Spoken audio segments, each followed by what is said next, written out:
Welcome to Mayuri's Point. If you like my videos, please like, share and subscribe my channel, which is Mayuri's Point. In this video, we discuss about arrays.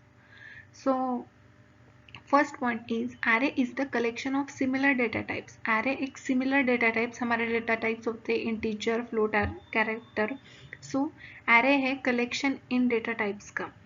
हमने हमारे जो पहला why we used array उसमें देखा है कि हम array क्यों यूज करते हैं, क्योंकि हमें नंबर ऑफ वेरिएबल्स के डिक्लेरेशन से बचना होता है. हम वन वेरिएबल के डिक्लेरेशन से नंबर ऑफ वैल्यूज को स्टोर करना चाहते हैं, इसीलिए हम array यूज करते हैं.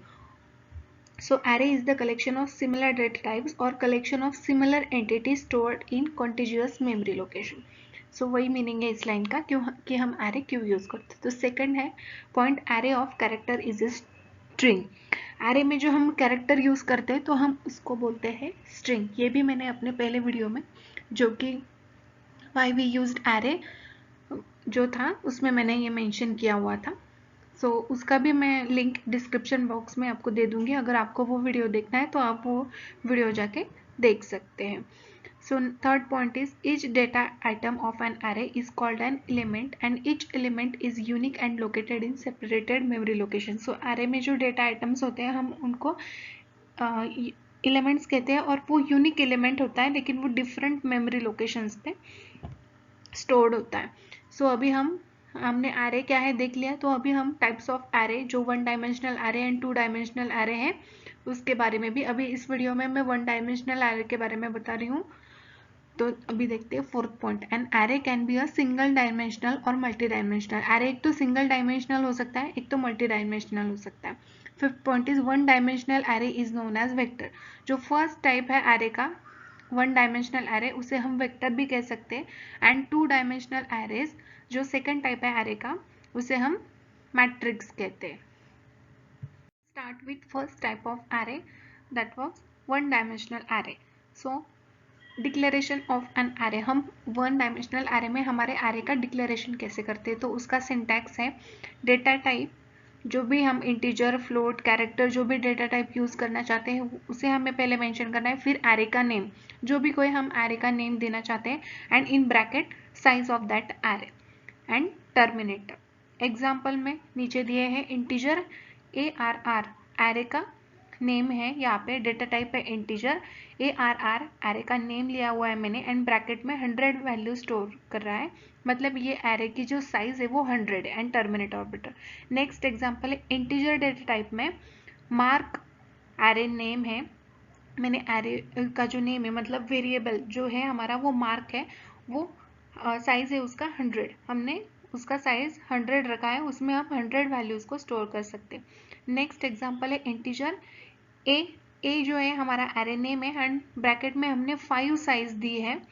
इक्वल टू हमने हमारे प्रोग्राम के कोडिंग में जो एलिमेंट्स है वो देने के अलावा यहीं पे हमने जो एलिमेंट्स है हमारे array के 5 वो दे दिए हैं. इस तरह से भी हम array को डिफाइन कर सकते हैं या डिक्लेयर कर सकते हैं हमारे प्रोग्राम में. तो हमने वैल्यू दे दी है. अगर वो साइज 5 है तो हमें 5 एलिमेंट्स या क्वांटिटीज देनी होंगी. तो हमने यहाँ पे 10, 20, 30, 40, 50 वैल्यूज दे दिए. So the declaration of an array tells the compiler that the first data type. Declaration of array हमें क्या देता है, फर्स्ट जो array का डेटा टाइप है वो for example integer data type, float data type, character data type.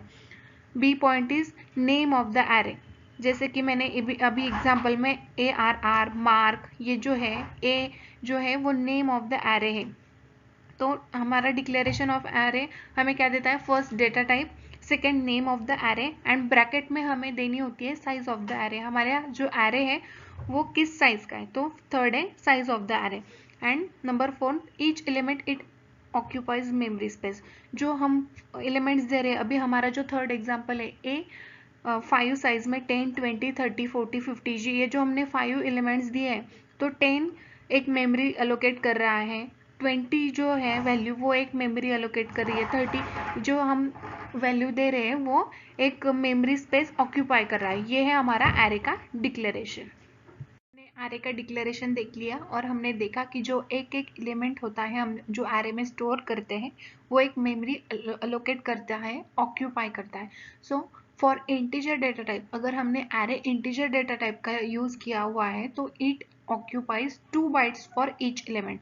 अगर हमने इंटीजर डेटा टाइप का एरे हमने मेंशन किया है, डिक्लेयर किया है, तो वो ईच एलिमेंट जो हम स्टोर करेंगे उस एरे में वो 2 बाइट्स का मेमोरी लोकेशन ऑक्यूपाई करेगा।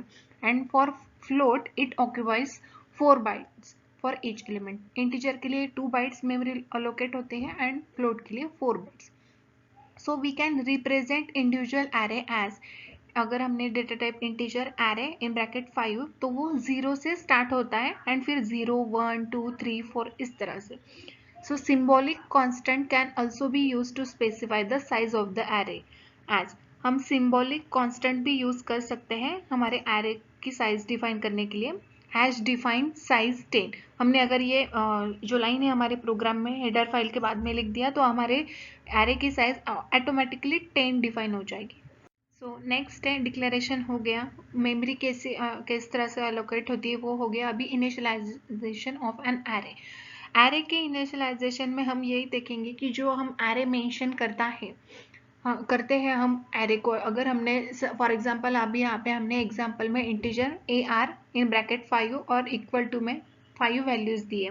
सो ये जो 20 है वैल्यू वो कहाँ पे अलोकेट होगी? सो ए आर जो यहाँ पे 5 दी हुई है हमने वो 1 से नहीं स्टार्ट होगी, वो 0 से स्टार्ट होगा। So array subscript always start from 0 which is known as lower bound. So array का जो ये सबस्क्रिप्ट होता है, हम सबस्क्रिप्ट किसे कहते हैं?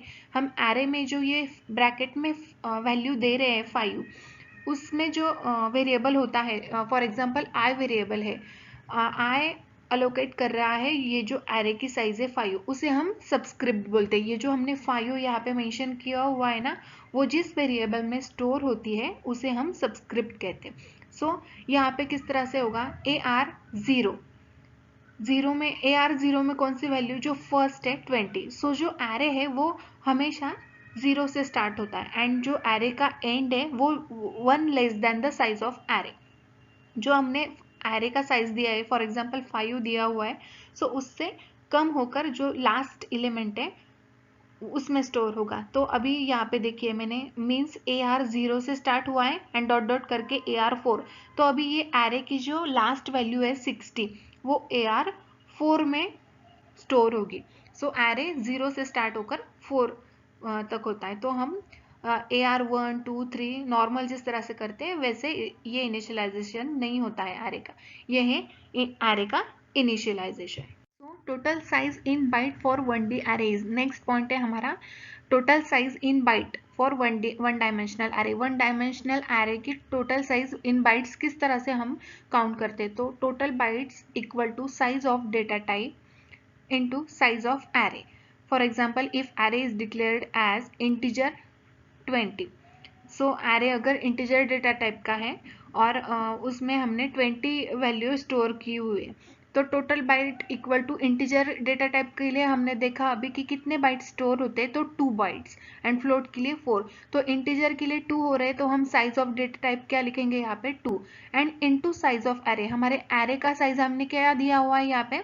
20, तो 2 इंटू 20 इक्वल टू 40 बाइट। तो वो हमारा जो पूरा एरे है 20 एलिमेंट्स का, उससे कितनी साइज लग रही है मेमोरी में? 40 बाइट्स की मेमोरी अलोकेट कर रहा है वो हमारे मेमोरी में।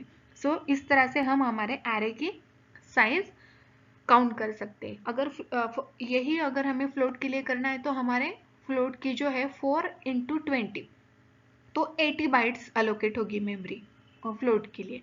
इस तरह से हम एरे की साइज भी देख सकते। तो हमने अभी वन डायमेंशनल एरे का डिक्लेरेशन किस तरह से करते हैं, इनिशियलाइजेशन किस तरह से होता है, मतलब एरे 0 से स्टार्ट होता है एंड लास्ट एलिमेंट हमारे एरे के साइज से 1 नंबर लेस होता है एंड हम बाइट्स में हमारे एरे की साइज किस तरह से काउंट कर सकते हैं, ये सारे हमने वन डायमेंशनल के लिए देख लिए। अभी नेक्स्ट वीडियो में मैं वन डायमेंशनल एरे का प्रोग्राम थ्रू आपको एग्जीक्यूशन अपने नेक्स्ट वीडियो में आपको बताऊंगी एंड फिर 2 डायमेंशनल एरे एंड उसका प्रोग्राम। सो अभी ये वीडियो यहीं पे एंड करती हूँ। Thank you for watching my video. If you like my videos please like share and subscribe my channel which is Mayuri's point. Meet in next video.